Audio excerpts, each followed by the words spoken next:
रामपुर नाम के गांव में मोहन, उसकी पत्नी सुनीता और उसका एक बच्चा राजू रहा करता था। वे लोग बहुत गरीब थे। वे इतने गरीब थे कि उनके पास 3 वक्त के खाने के लिए रोटी भी नहीं थी। मोहन इस बात को लेकर बहुत चिंतित रहा करता था। वो कोई भी काम ढूंढने जाता तो उसे कोई काम नहीं मिलता था।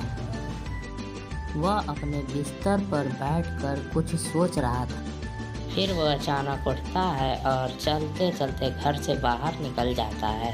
फिर वह चलते चलते जंगल में चला जाता है। वो इतना चिंतित और दुखी रहता है कि उसे पता नहीं चल रहा था कि वो कहाँ जा रहा है। और वह चलते चलते एक पेड़ के नीचे जाकर बैठ जाता है। वह इतना चिंतित होता है कि उसे नींद लग जाती है। और जब वो नींद से जागता है तो वो देखता है कि रात हो चुकी है। वह घबरा जाता है। वो झट से उठता है और घर की ओर चलने लगता है। जैसे जैसे वो जा रहा था, रात घनी होती जा रही थी। फिर वो तेज़ी से चलने लगता है। फिर एक जगह वहाँ आकर जाने ही वाला था कि अचानक उसके सामने एक चुड़ैल आ जाती है। वह चुड़ैल एक अच्छी चुड़ैल होती है। वह मोहन की तरफ देखती है। मोहन उस चुड़ैल को देखकर बहुत डरा हुआ था। चुड़ैल उसे कहती है, तुम डरो मत, मुझे बताओ तुम इतने चिंतित क्यों हो। चुड़ैल कहती है मोहन से। मोहन अपनी सारी परेशानी चुड़ैल को बता देता है। चुड़ैल उसको मोहन पर दया आ जाती है।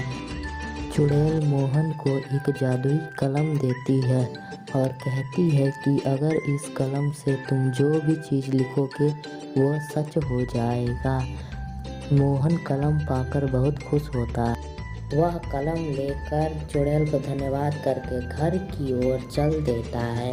वह बहुत खुश होता है। वह घर पहुंचकर अपनी बीवी और बच्चों को बुलाता है।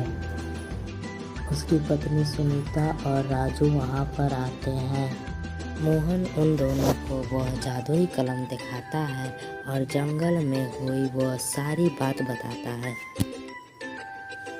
यह सुनकर सभी हैरान हो जाते हैं।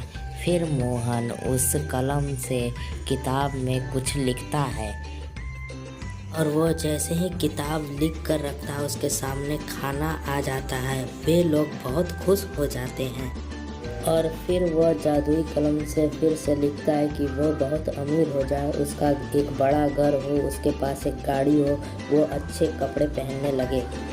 ऐसा लिखते ही उन लोगों का घर एक आलीशान घर में बदल जाता है और उन लोगों के कपड़े भी बदल जाते हैं। वे लोग एक अच्छी ज़िंदगी जीने लगते हैं।